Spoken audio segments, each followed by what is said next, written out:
in hac spe vivo. Del libro In the East, My Pleasure Lies, de Beryl Buxton. Invocación a Hermes. Ven a mí, tú el de los cuatro vientos, el Todopoderoso, el que respira espíritu para darles vida a los hombres. A ti te invoco, doblega las miradas de todos los que están en mi contra y llena de gracia todos mis actos. Hermes Trismegisto. Invocation to Hermes.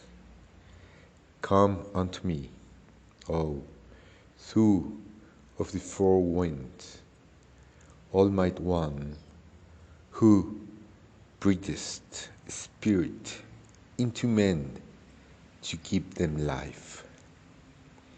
Thee I invoke, cast down the eyes of all who are against me, and give me grace on all my deeds. Thrice greatest Hermes, Watkins.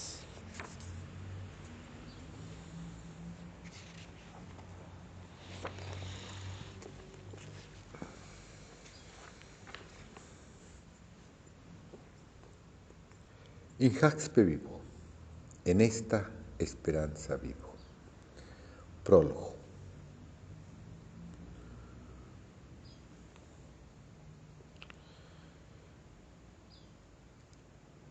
Rabí Moses Maimónides,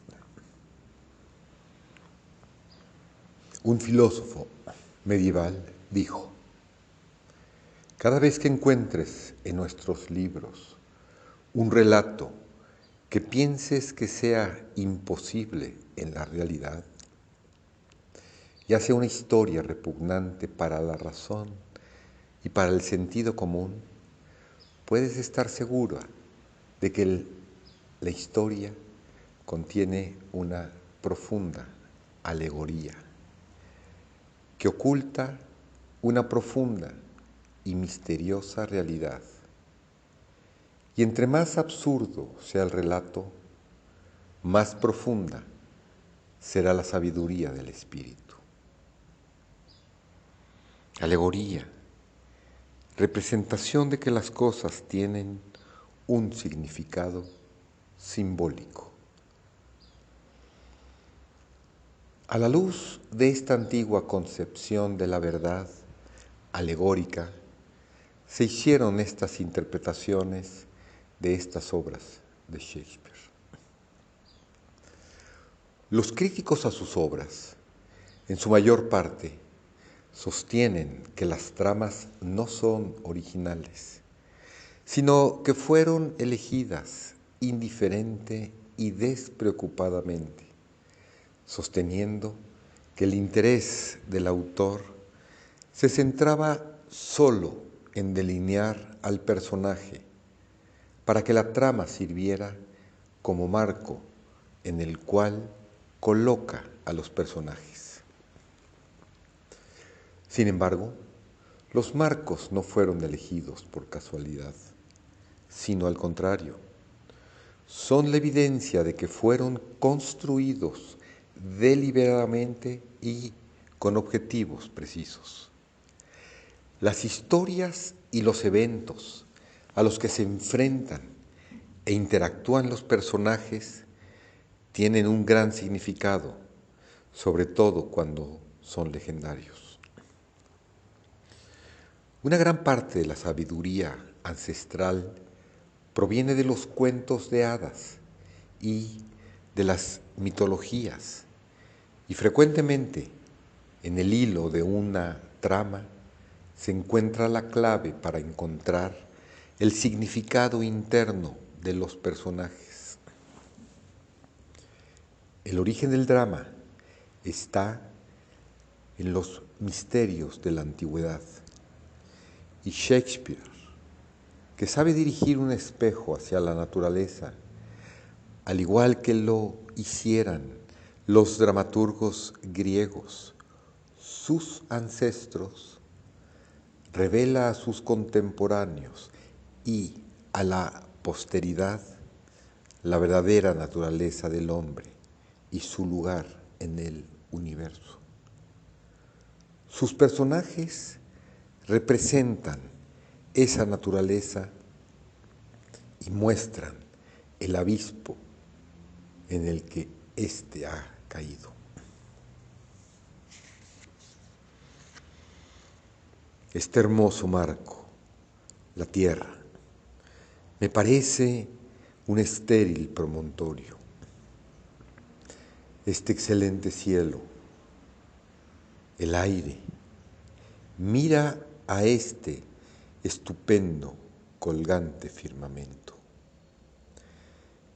Este majestuoso techo que se inquieta ante el dorado fuego, aunque me parece que no es otra cosa que una congregación de vapores asquerosa y pestilente.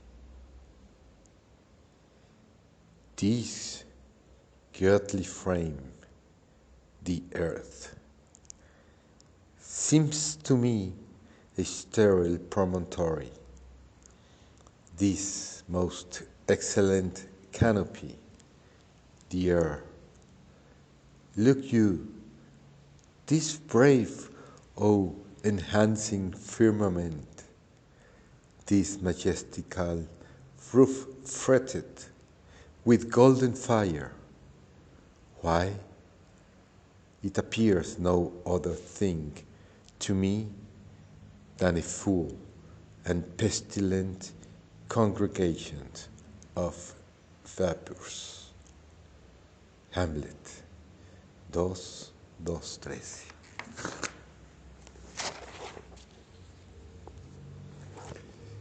En sus obras, Shakespeare indica un camino que guía al hombre a su verdadero destino, que no es otro que el regreso a su ser espiritual.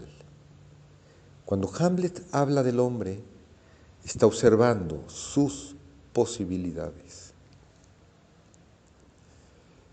Qué obra de arte es el ser humano.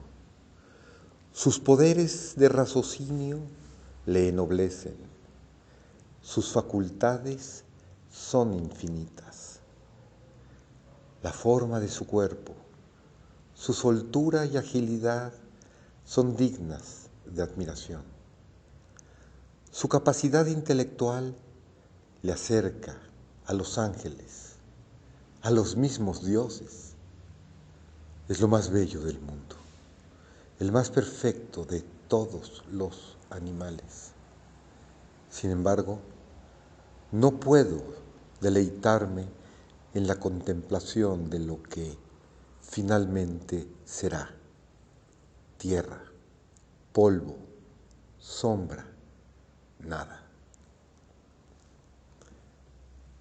What a piece of work is a man!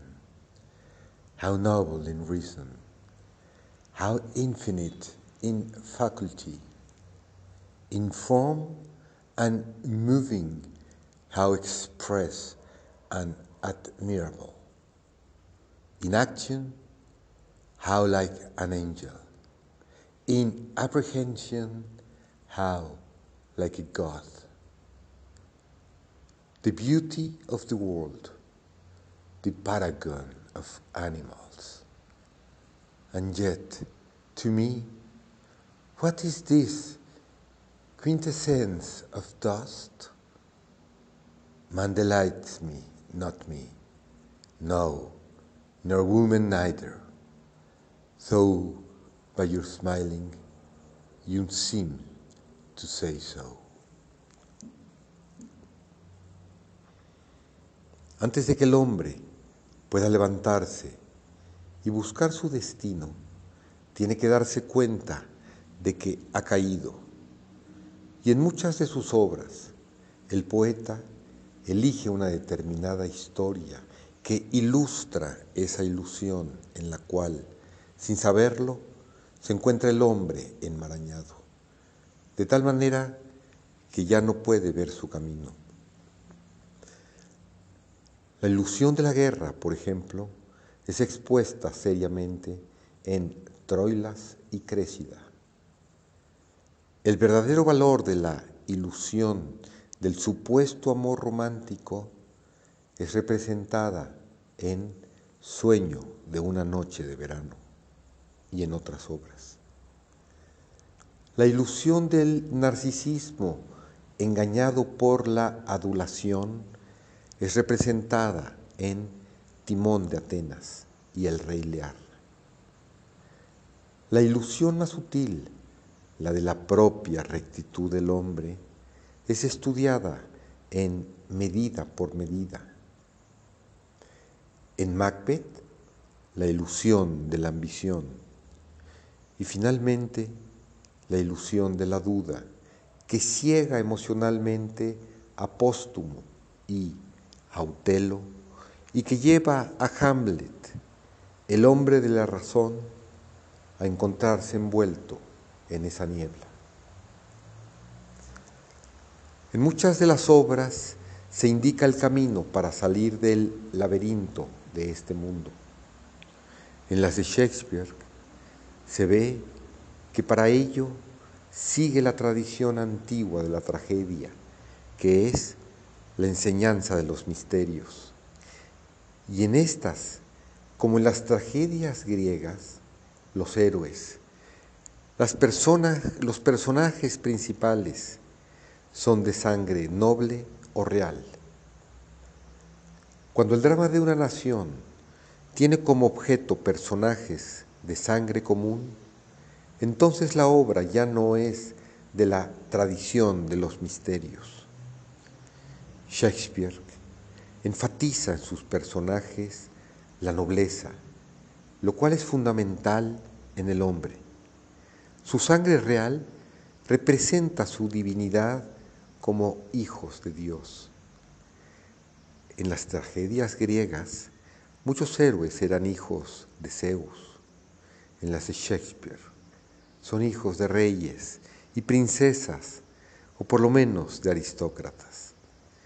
Por ejemplo, Pericles describe a su padre en su trono frente a sus príncipes como el sol, que es adorado por las estrellas. Tiene conocimientos en el arte de la caballería. Son renombrados en la guerra y honrados. Otelo es honrado en el asesinato. Hamlet es el cristal de la moda y el molde de la forma. Y Orlando, encantadoramente amado en todo. Uno de los primeros pasos en sus obras es presentar al héroe para que lo admiren y por ello se le muestra bueno, honorable, valiente, justo y querido. Ya que para que el hombre pueda lograr algún progreso, tiene que ser sobre estas bases. En las leyendas de los caballeros de la mesa redonda, el caballero tenía que sobresalir en la caballería antes de salir a sus aventuras. Se sometía a un largo entrenamiento antes de que se empezara a contar historias de él.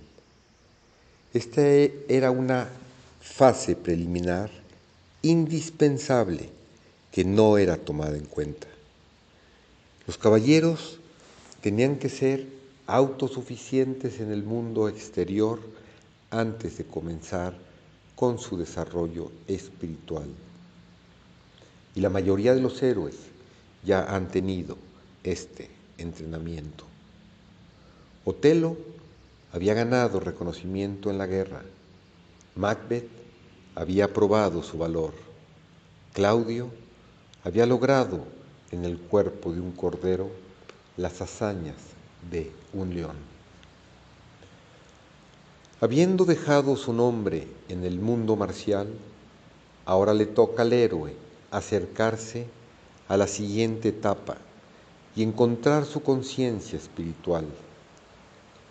Los dragones y gigantes que los caballeros del rey Arturo tenían que vencer estaban en su camino psicológico y nadie que no hubiera pasado por las pruebas de iniciación de la caballería se aventuraba a confrontar estos peligros, esos eventos de la vida externa, ya que en el hombre son un reflejo de su vida interna.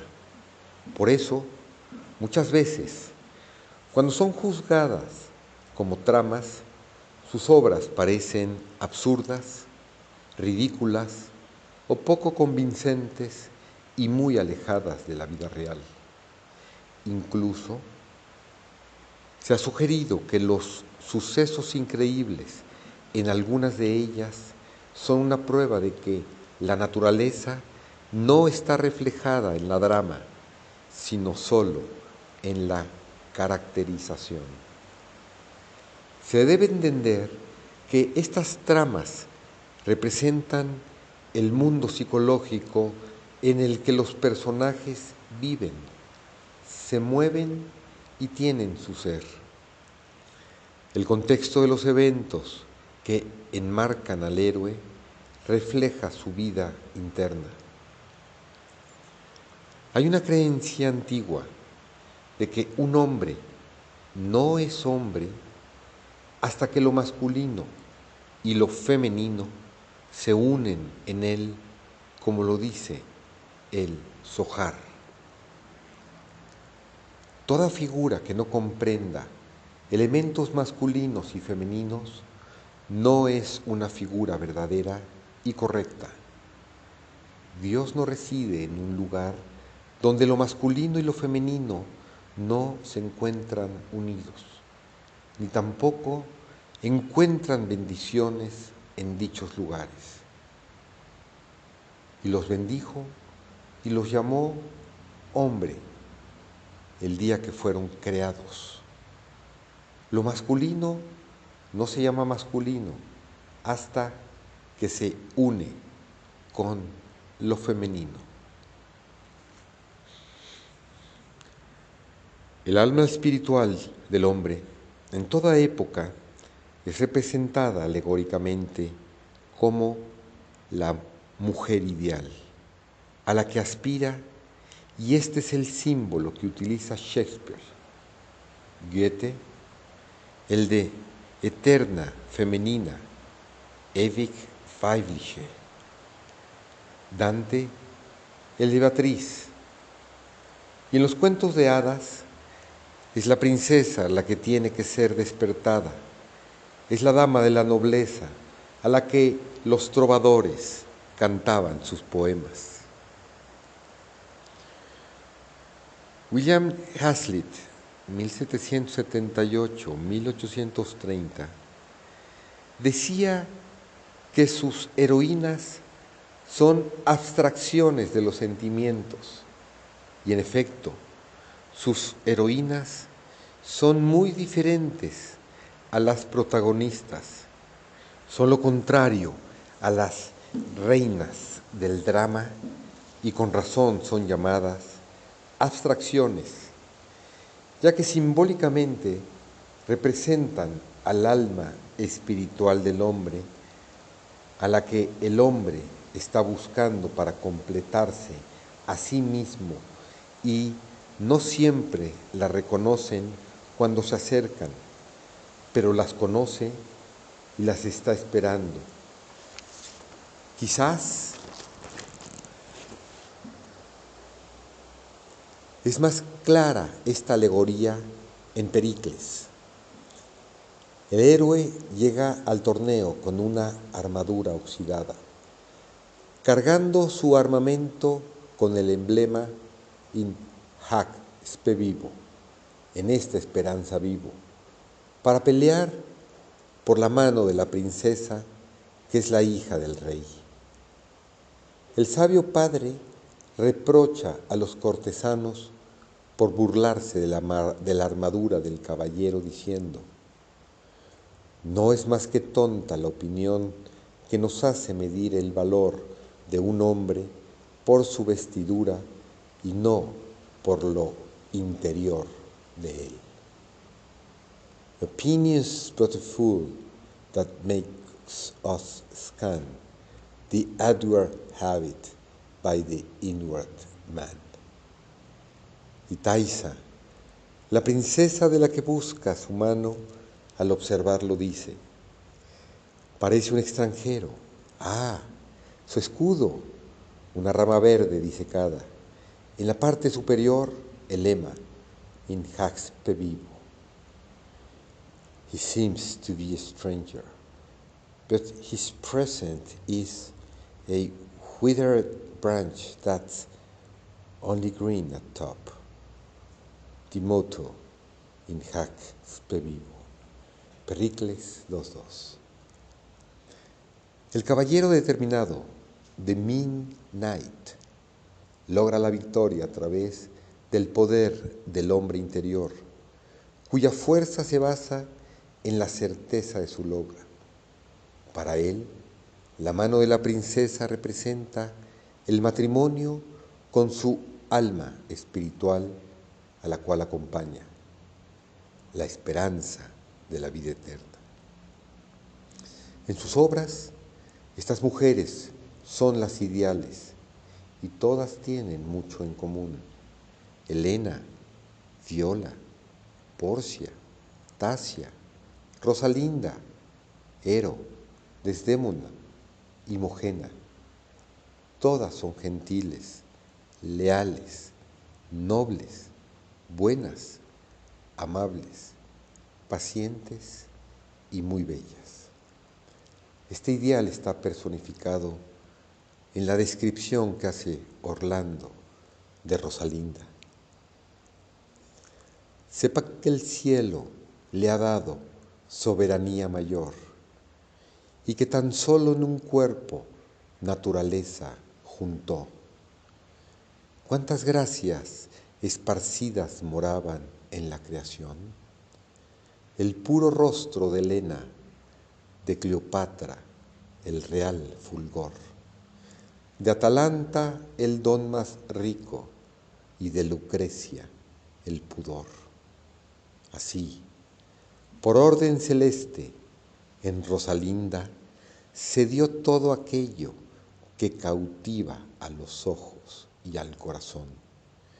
Tal quiso el cielo y que mi alma fuera esclava de su amor.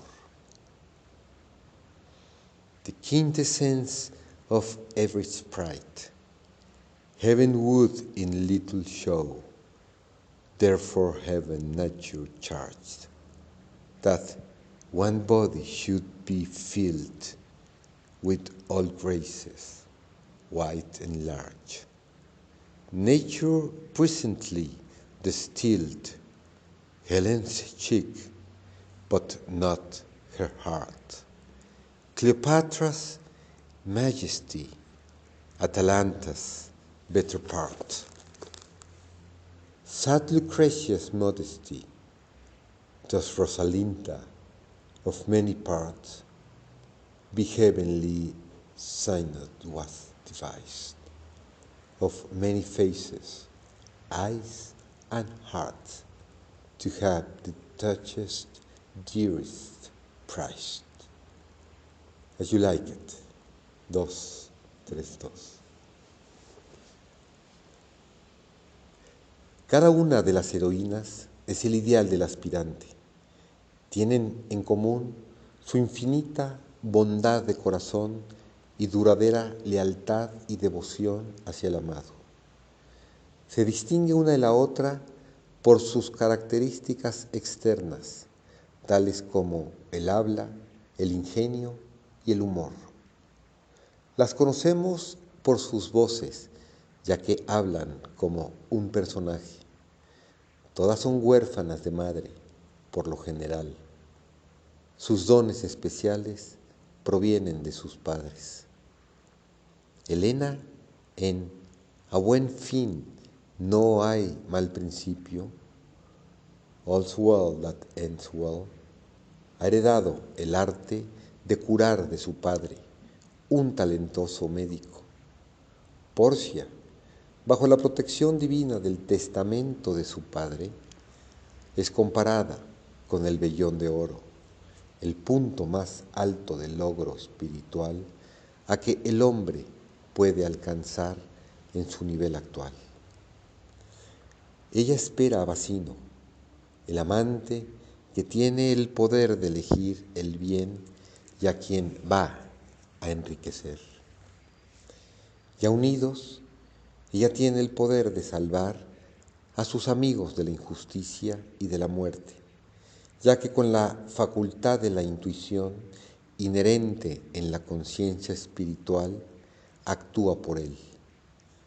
Él intenta razonar con el judío a su nivel racional, pero Porcia pasa por encima de la razón y va directo al corazón del asunto, notando al instante la debilidad del argumento.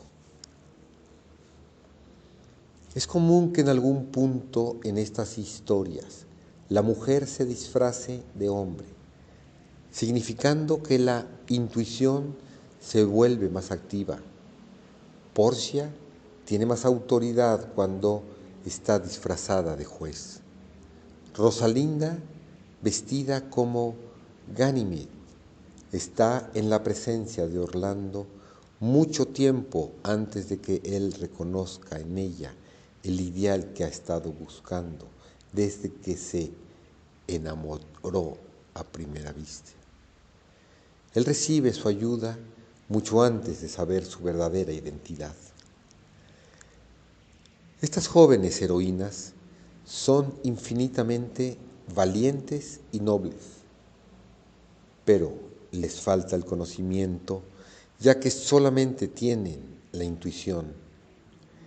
A Dante le falta la advertencia a prueba de tontos, el infabile aviso de Beatriz. El poder del bien obrar que surge de la intuitiva aprehensión de la verdad solo se puede obtener en unión con el ser espiritual. Así, el sufrimiento de Hamlet se debe a que saca de su vida a la intuición representada por Ofelia y se guía solamente por los enredos que son verdaderos para la mente racional y a su continuo cambio del sí al no, una y otra vez. La mente racional siempre está buscando pruebas visibles para los sentidos, para justificar la orden espiritual que recibe. Hamlet no se da cuenta del valor de Ofelia hasta que la ve en su tumba, como en Otelo a Desdémona, de lo precioso que era aquello que sacó de su vida. Samuel Johnson, conocido como el Dr. Johnson, 1709-1784, considerado por muchos como el mejor crítico literario a las obras de Shakespeare, sostuvo que en las obras de Shakespeare no hay héroes. Y ciertamente, aparte de su indudable valentía física y su sangre real, los héroes no se acercan a la idea en el sentido moderno de la palabra. Ángelo puede ser censurado como un hipócrita. Póstumo, Leonato y Otelo son condenados por sus celos. Orlando y Claudio por su falta de iniciativa, etc. Y es que los héroes de Shakespeare están en el camino de regreso a la región divina de su origen, y solo a ellos se les presenta este.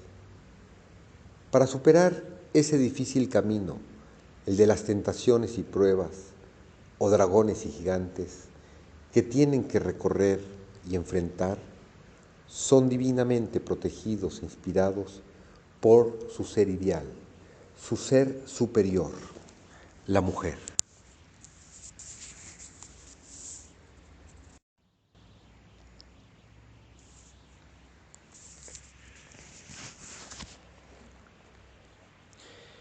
Charles Walter Stansby Williams, 1886-1945, excelente intérprete de la Divina Comedia, describió a Dante como lo que está conociendo, a Beatriz como lo que ya conoce y a Dios como lo conocido. Esta comparación es iluminadora cuando la aplicamos a los héroes y heroínas de Shakespeare. Las mujeres, la conciencia espiritual, representan el poder que tiene el hombre de conocer y es el protagonista, el actor, el que se tiene que convertir en el conocedor. Y esto solamente lo puede lograr a través de la unión con su ideal, con su ser superior. Solo con ella tiene la única oportunidad de lograr una visión espiritual de lo divino. El fin es el mismo para todos los héroes, pero las pruebas y las tentaciones son diferentes en cada uno. En su mayoría, los aspirantes son engañados fácilmente, son demasiado presurosos para desilusionarse de su ideal y caen en la desesperación. Claudio tiene que recibir el shock de creer que Ero está muerta para despertar. Otelo tiene que ser despertado con el shock de haber asesinado a su esposa. Póstumo tiene una experiencia parecida, aunque menos intensa. Bertram es demasiado lento para reconocer las cualidades de su esposa, a la que le deja toda la iniciativa. Pericles, que está más avanzado, tiene que pelear por su princesa en un torneo y llorar su aparente muerte por ahogamiento antes de que la recupere. Donde no hay una mujer ideal en la obra es en Timón de Atenas. Aquí el héroe todavía no es un héroe, todavía no ha empezado a despertar, no aspira a un ideal. En la fierecilla domada, The Taming of the Shrew, dos hermanas son contrastadas. La mayor, Catalina, representa la incontrolable naturaleza emocional del hombre, la cual tiene que ser dominada ante Bianca, la más joven. Esto se logra cuando se casa. Bianca es inalcanzable hasta que la fierecilla sea domada. La domada Catalina, aunque casada con Petruchio, de ninguna manera se compara con el ideal representado por su hermana, ni por las heroínas de las otras obras. La fierecilla domada representa la naturaleza emocional controlada que le puede servir al aspirante, no a su propia alma espiritual, a cuya intuición él obedece. En los cuentos de hadas, a veces se utiliza este tema, enfatizando que las hermanas mayores, hijas de un hombre no regenerado espiritualmente, son violentas y crueles, mientras que la menor es hija del hombre en su nuevo estado de regeneración. Próspero en la tempestad. El iniciado representa el logro del nivel más elevado. Es un hombre completamente despierto, en el cual desde hace mucho tiempo lo masculino y lo femenino ha sido armonizado. El resultado de esta unión espiritual es Miranda, su hija, sin duda lo más admirable. Las obras de Shakespeare parecen inverosímiles por la extrañeza de sus tramas, dicen algunos críticos. En The Tragedy of Othello, las maniobras pertenecen a la mera casualidad ciega, sin ver que son obras divinamente ordenadas y critican que la parte trágica no es más que una farsa sangrienta sin sal ni sabor, haciendo a un lado el significado interno de la tragedia. Les irrita el énfasis que se hace el pañuelo. Se quejan de tanto ruido, tanto estrés, tanta pasión y repetición por un pañuelo. ¿Por qué no mejor le pusieron a esta obra la tragedia del pañuelo? Si hubiera sido el higuero de Desdémona, el sagaz Moro probablemente hubiera sospechado. Sin embargo, dicen, el pañuelo no es más que una insignificancia remota. Ningún tonto de esta parte de Mauritania habría podido encontrar implicaciones en eso.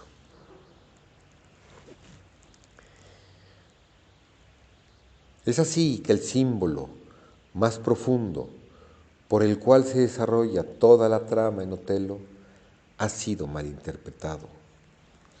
Autocrítico Samuel Taylor Coleridge, 1772-1824, dijo de la tragedia del rey Lear: si se omite la primera escena, todo sería lo mismo, sin ver que la clave para el misterio del rey Lear está precisamente en la primera escena, que hace poner la atención en los cuentos de hadas. Uno de estos es la fuente de esta trama. Es en la sabiduría ancestral de los cuentos de hadas que vemos hacia dónde va Shakespeare. El argumento secundario también es desdeñado.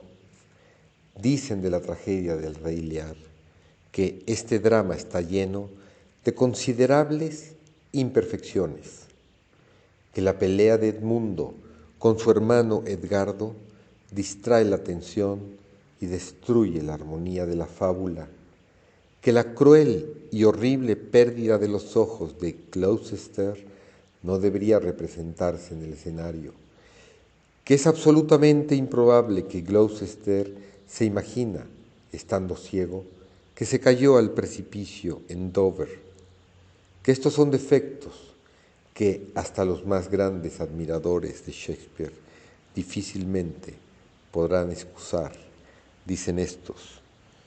Joseph Wharton, The Adventurer, 1754, número 122. Y en efecto se excusan. Ya se hizo referencia a las obras que representan la ilusión en la que está perdido el hombre en el mundo, a menos que la ayuda de la luz divina le indique su camino. Ahora se hace alusión a las obras que representan los rasgos del hombre, del glamour al sexo, de la vanidad, de la ambición y del intelecto. Se habla en Sueño de una noche de verano, Timón de Atenas, Macbeth y Hamlet. Del glamour por la guerra se representa en Troilo y Créssida. En la tragedia de Antonio y Cleopatra, las escenas más importantes suceden en el glamour de Egipto, que es en donde se originaron los misterios. Antonio, iré a Egipto, y aunque me case por mi paz, en el este mi gozo está. Anthony, I will to Egypt, and so I make this marriage for my peace. In the east my pleasure lies. 2-3. De acuerdo a la leyenda egipcia, los muertos navegan hacia la puesta del sol a la isla del oeste.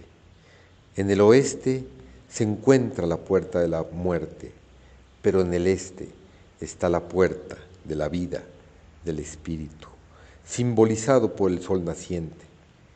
Y cuando El iniciado de los misterios egipcios despertó al tercer día en su tumba, la luz del sol naciente brilló en su frente, simbolizando la iluminación espiritual. Un editor de Shakespeare defendió la irregularidad del drama comparando las obras con una antigua majestuosa pieza de arquitectura gótica. Pope, Preface to Edition of Shakespeare's Work, 1725. Y tenía más razón de la que pensaba, ya que lo que para los inexpertos puede parecer irregularidades, en la arquitectura gótica está lleno de significados internos, y el objetivo de ambas es indicar el camino hacia el cielo y bajar el fuego del cielo a la tierra.